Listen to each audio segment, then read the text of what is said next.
Betapa besar Allah itu, mulia dalam kekuasaan, agung melebihi segala sesuatu. Langit menceritakan kemuliaannya, dan cakrawala memberitakan perbuatan tangannya.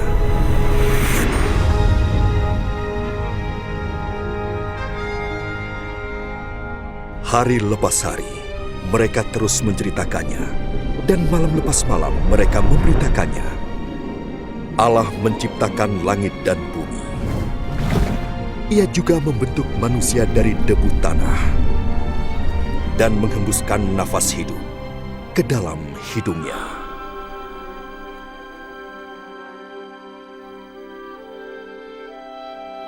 Allah Maha Pengasih menciptakan laki-laki dan perempuan menurut gambarnya, agar ia dapat memiliki hubungan dengan manusia. Mulanya manusia menghormati dan memuliakan Allah, serta hidup secara harmonis dengannya.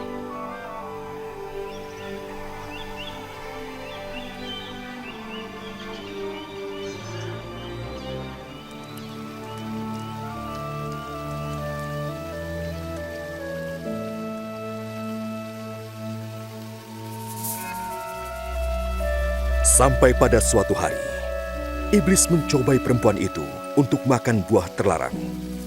Dan dia juga memberikannya pada laki-laki itu. Sebagai akibatnya, manusia memberontak terhadap Allah dan mengikuti jalannya sendiri.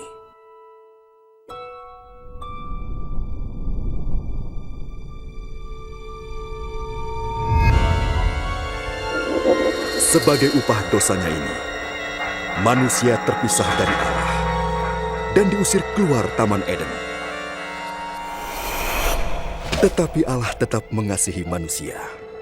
Ia tidak ingin dipisahkan dari ciptaannya. Namun bagaimanakah Allah menjadi kudus dan sumber keadilan yang sempurna jikalau Ia tidak menghukum dosa? Di dalam kitab sucinya, Allah menyatakan rencananya untuk menyelamatkan dunia dari hukuman. Orang yang pertama kali mengetahui rencana ini adalah Abraham.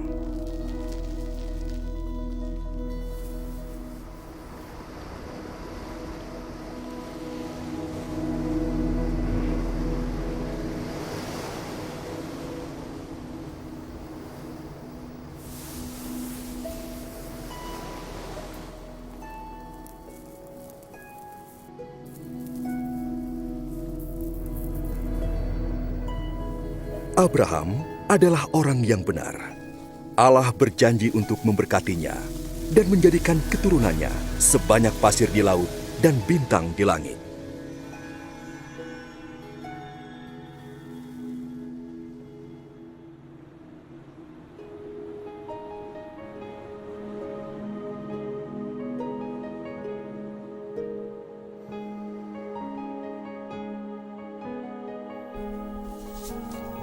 Untuk menguji kesetiaannya, Allah meminta Abraham untuk mengorbankan anaknya sebagai persembahan kepada Allah. Abraham percaya kepada Allah dan ingin menaatinya.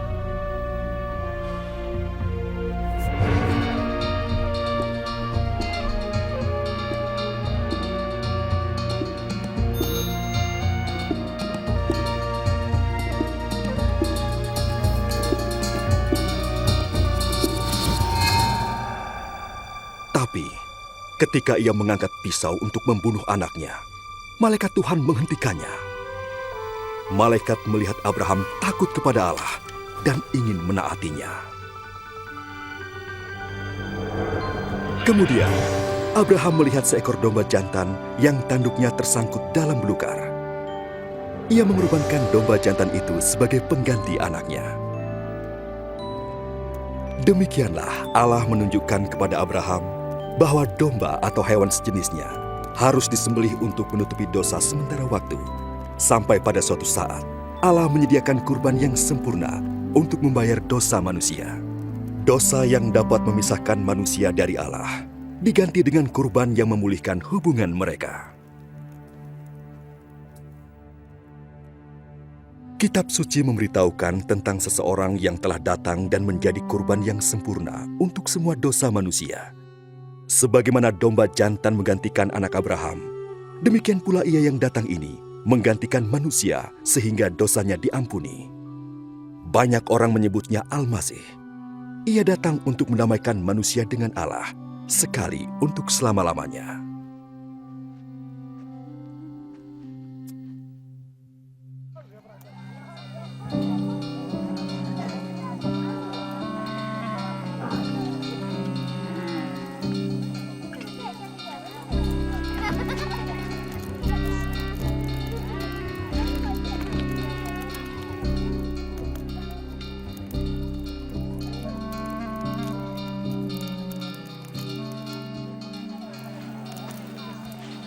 Para nabi telah memberitahukan banyak hal tentang Al-Masih dengan rinci beratus-ratus tahun sebelum kedatangannya.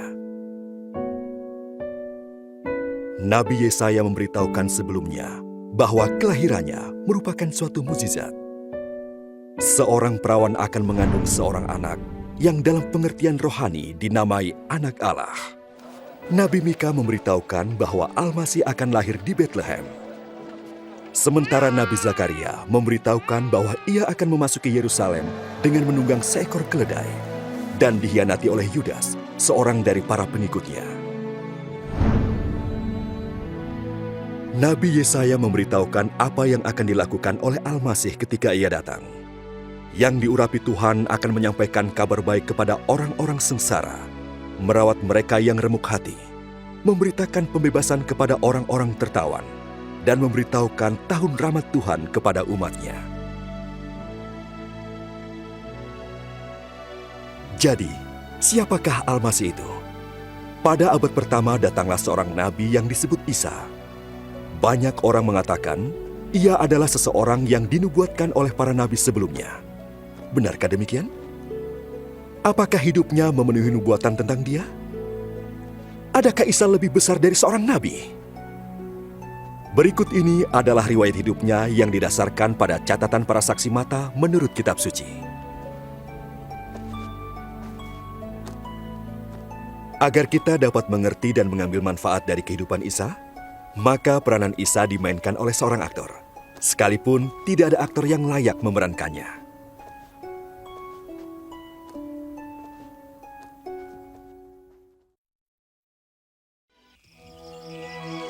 Theophilus yang mulia, semua peristiwa ini kutuliskan padamu supaya engkau dapat mengetahui tentang kebenaran yang sesungguhnya.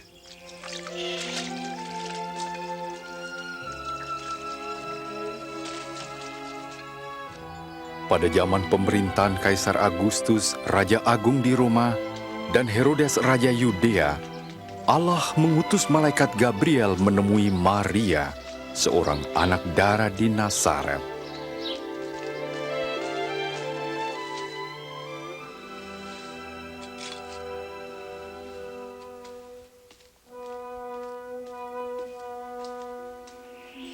Jangan takut, sebab engkau beroleh kasih karunia dari Allah.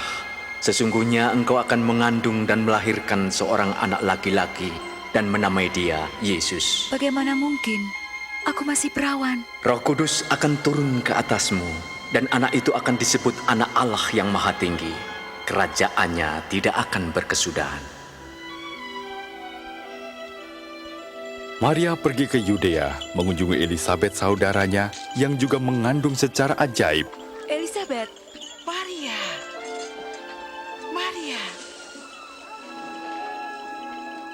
diberkatilah engkau di antara semua perempuan dan juga buah kandunganmu. Ketika salahmu ku dengar, anak yang ada dalam rahimku melonjak kegirangan. jiwaku memuliakan Tuhan, dan hatiku bergembira karena Allah Tuhanku. Segala keturunan akan menyebut aku berbahagia.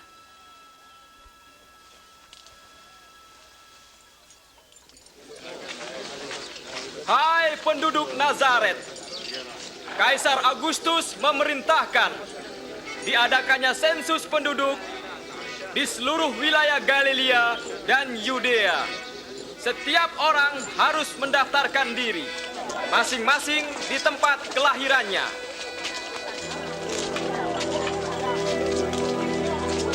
Bagaimana? Kita akan mencoba mencari tempat untuk beristirahat, Maria. Maria pun pergi ke Bethlehem untuk mendaftarkan diri bersama Yusuf tunangannya. Ternyata tidak ada tempat menginap bagi mereka, kecuali sebuah kandang yang hina.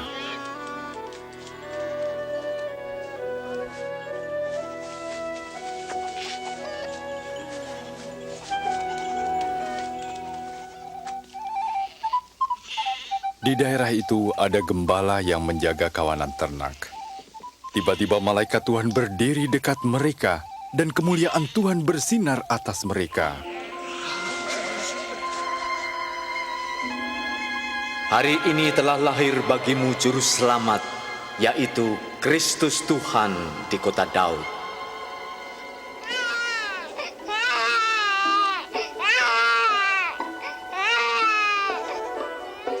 Mereka segera pergi melihat bayi yang sedang terbaring dalam palungan, dan merekalah orang pertama yang mewartakan kabar baik tentang kelahiran juru selamat.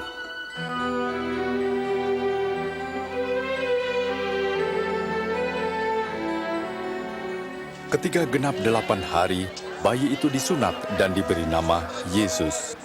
Yusuf dan Maria membawanya ke Yerusalem untuk diserahkan kepada Tuhan. Di sana ada Simeon, seorang yang baik dan saleh yang telah menerima janji bahwa ia tidak akan mati sebelum melihat Kristus. Tuhan, biarlah hamba-Mu ini pergi dalam damai sejahtera-Mu.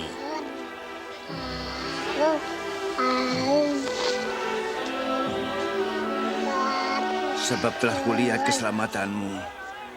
Dia ini telah dipilih oleh Allah. Tuhan memberkati.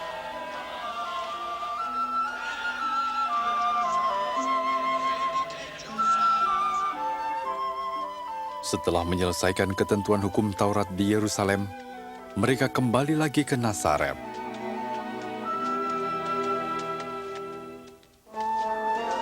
Waktu Yesus berumur 12 tahun, Yusuf dan Maria membawanya lagi ke Yerusalem pada hari Paskah. Namun waktu pulang, Yesus tertinggal di Bait Allah.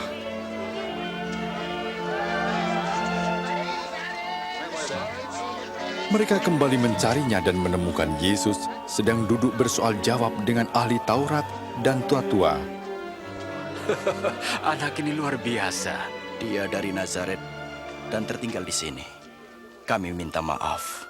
Semua yang mendengarkannya kagum.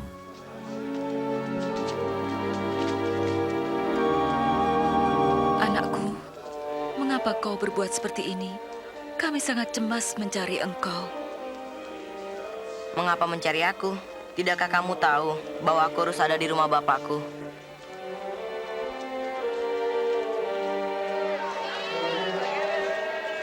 Yesus pulang dengan mereka ke Nazaret.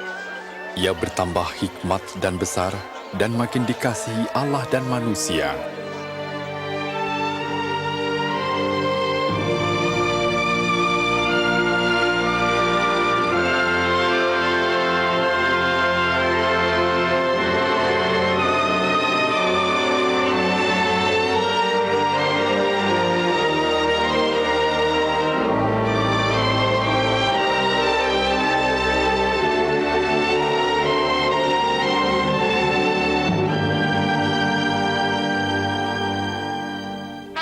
Pada tahun ke-15 pemerintahan Raja Agung Tiberius, Pontius Pilatus menjadi gubernur Yudea dan Herodes menjadi Raja Galilea, Hanas dan Kayafas menjadi imam besar. Firman Tuhan datang kepada Yohanes di padang gurun, dan ia menjelajahi seluruh daerah Yordan untuk berkhotbah tentang pertobatan dan pengampunan dosa.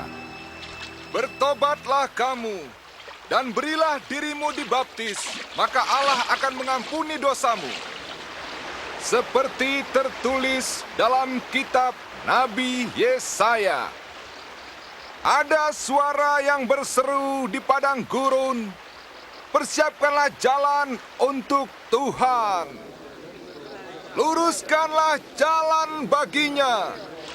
Setiap lembah akan ditimbun, dan setiap bukit menjadi rata. Jalan yang berliku diluruskan, jalan yang berlekuk diratakan, dan semua orang akan melihat keselamatan Allah. Apa yang harus kami perbuat? Kamu keturunan ular beludak! Apa yang harus kami lakukan? Tunjukkan kami jalan untuk kembali. Siapa yang mempunyai 2 helai baju harus memberikan 1 pada orang yang tidak punya. Dan siapa punya makanan harus membagikannya.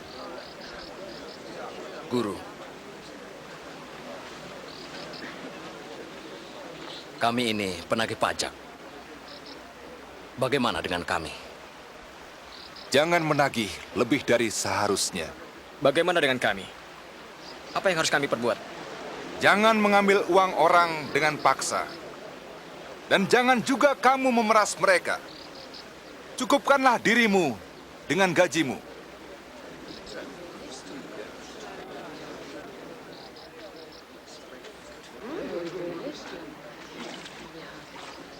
Katakan, engkaukah Kristus?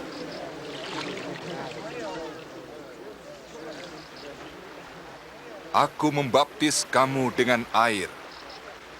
Tetapi yang lebih berkuasa daripadaku akan datang.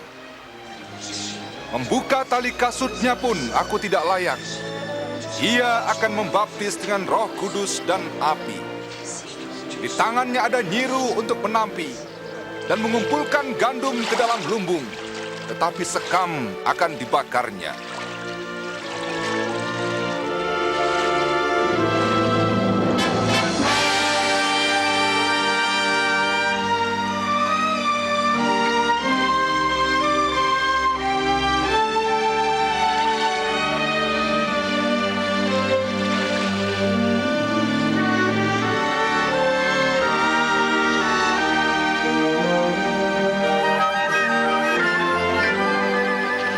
Kudus turun ke atas Yesus dalam rupa burung merpati.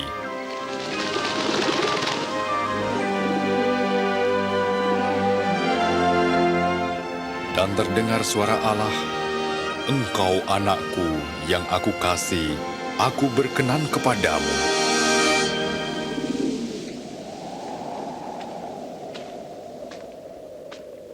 Yesus berumur 30 tahun ketika memulai pekerjaannya. Waktu meninggalkan sungai Yordan, Yesus penuh dengan Roh Kudus dan memimpinnya ke padang gurun. Di sana ia dicobai iblis selama 40 hari. Selama itu pula ia tidak makan apa-apa.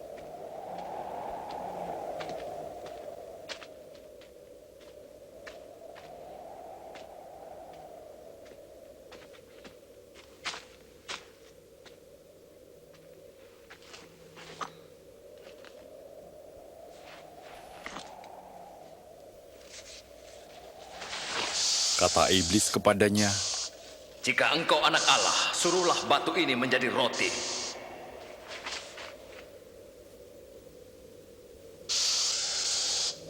Ada tertulis, manusia hidup bukan dari roti saja, tapi dari firman Allah.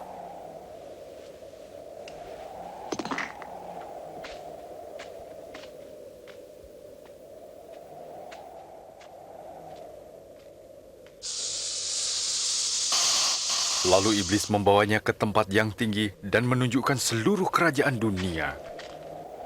Aku berkuasa atas semua kekayaan dan kemuliaan itu, dan aku akan memberikannya kepadamu jika engkau sujud dan menyembah aku. Ada tertulis, sembahlah Tuhan Allahmu, dan pada Dia sajalah kau berbakti.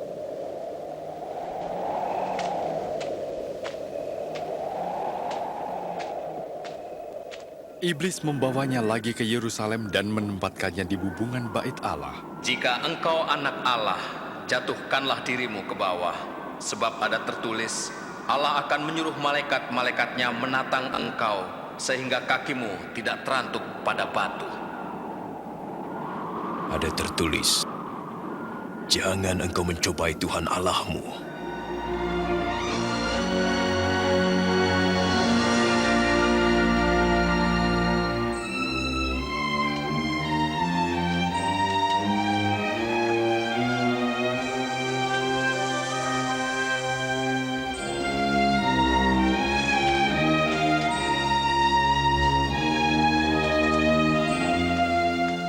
Dan ia kembali ke Nazaret, tempat ia dibesarkan.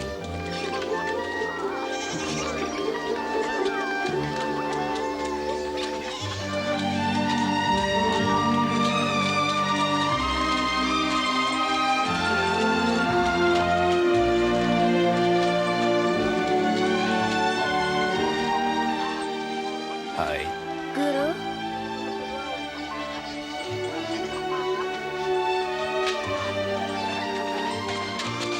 Pada hari Sabat, seperti biasanya, ia pergi ke sinagoge.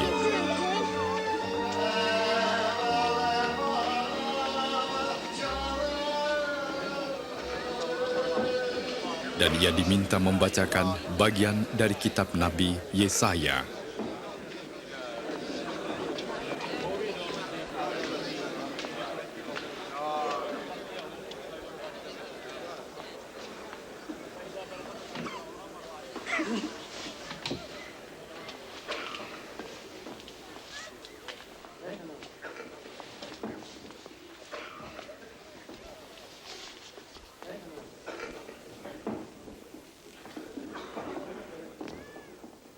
Roh Tuhan ada pada aku, dan aku memberitakan kabar baik pada orang-orang miskin. Aku diutus memberitakan pembebasan bagi yang tertawan dan penglihatan bagi yang buta, untuk membebaskan orang-orang tertindas, dan memberitakan bahwa tahun rahmat Tuhan telah datang. Luar biasa.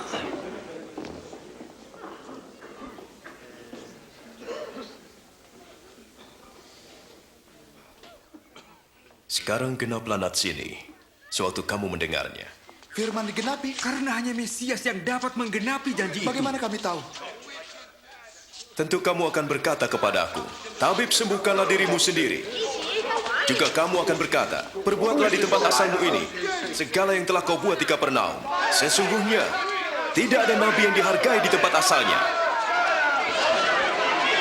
Dengan demikian Yesus menyatakan dirinya Mesias yang diurapi, juru selamat manusia. Orang-orang Yahudi menolaknya. Mereka bermaksud mendorong Yesus ke jurang, tetapi Yesus menerobos mereka dan pergi.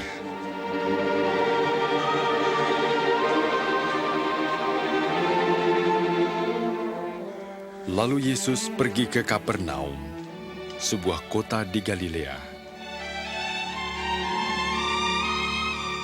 Penjajahan Romawi terasa di mana-mana, dan banyak orang mengharapkan kedatangan Mesias yang akan membebaskan mereka.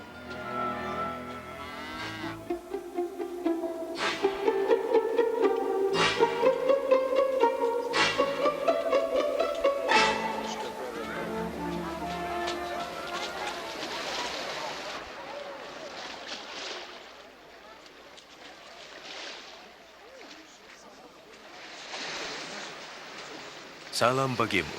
Kepadamu juga. Bolehkah aku naik, Simon? Silahkan. Ia tidak meninggalkan kita, bukan? Ajarlah kami, bicaralah pada kami.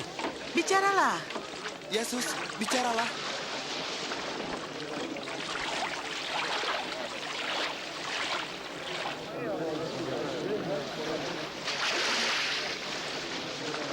Ada dua orang pergi ke bait Allah untuk berdoa.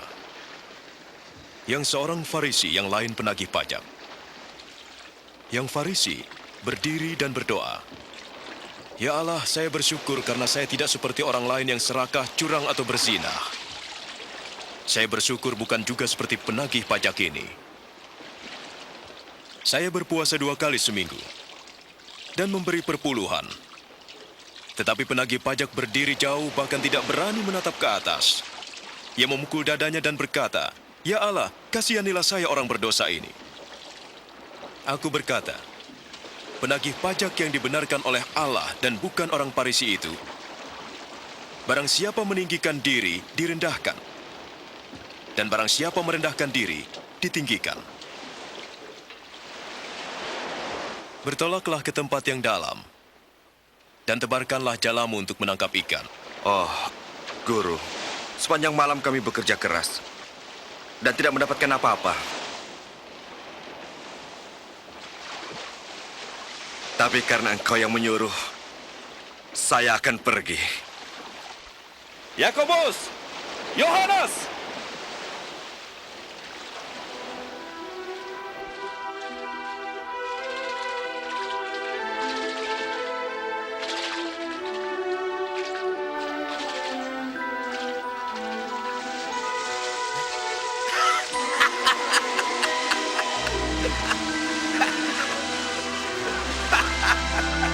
Yakobus, Yohanes, bawalah perahumu dan tolonglah kami. Cepat, ayo. Kami menangkap banyak.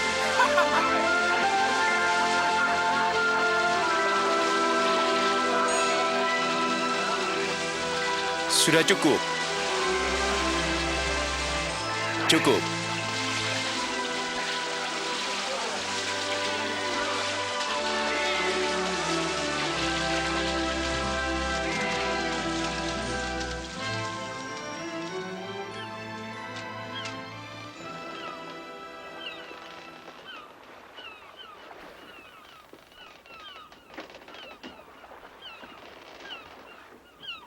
Tinggalkan saya, Tuhan. Saya orang berdosa. Jangan takut. Sekarang kau jadi penjala manusia.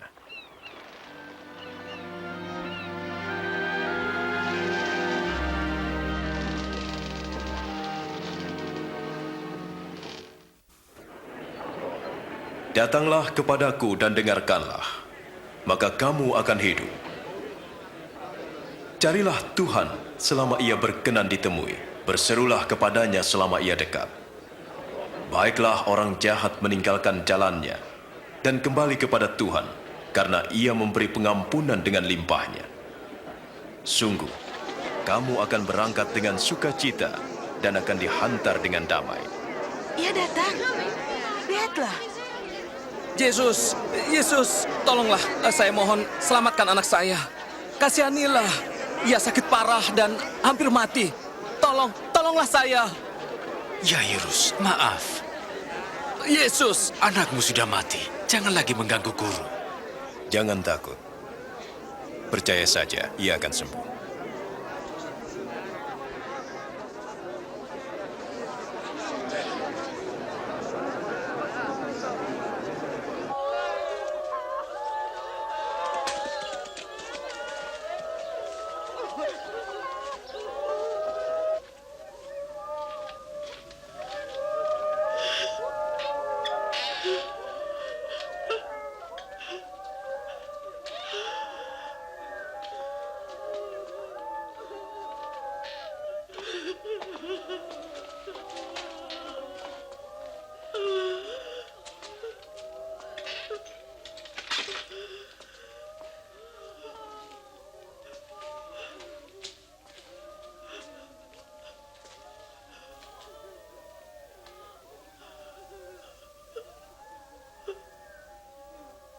Jangan menangis. Dia tidak mati, hanya tidur.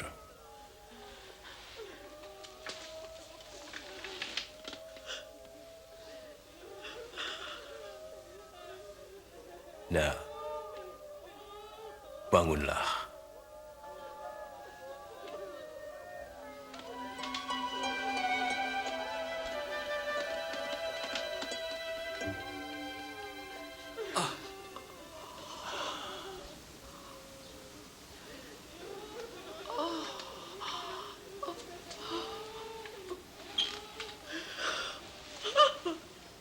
Beri ia makan. Aku minta, jangan ceritakan pada orang lain.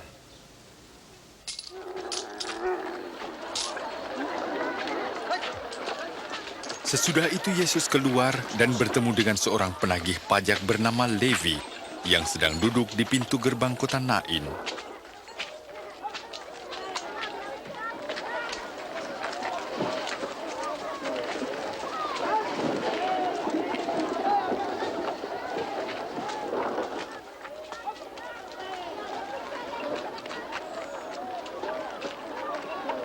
Ikutlah aku.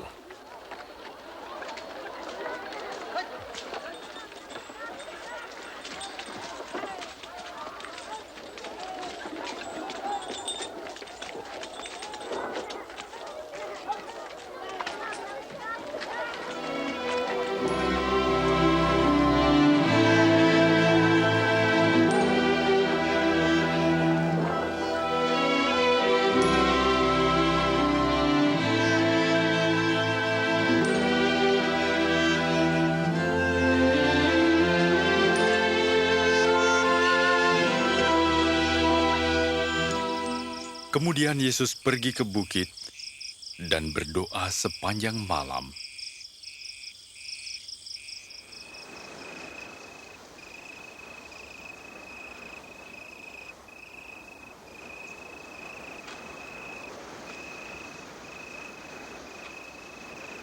Ketika hari siang, ia memilih 12 orang yang disebut rasul.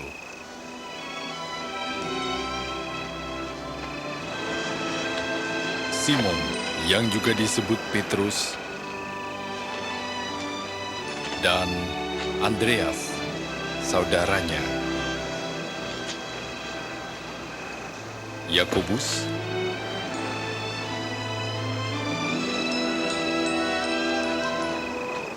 Yohanes,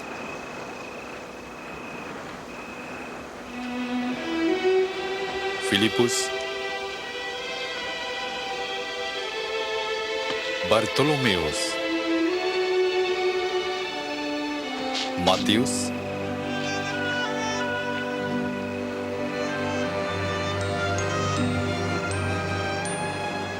Thomas, Yakobus anak Alfius, Simon dari golongan Selot, Yudas saudara Yakobus, dan Yudas Iskariot yang mengkhianatinya.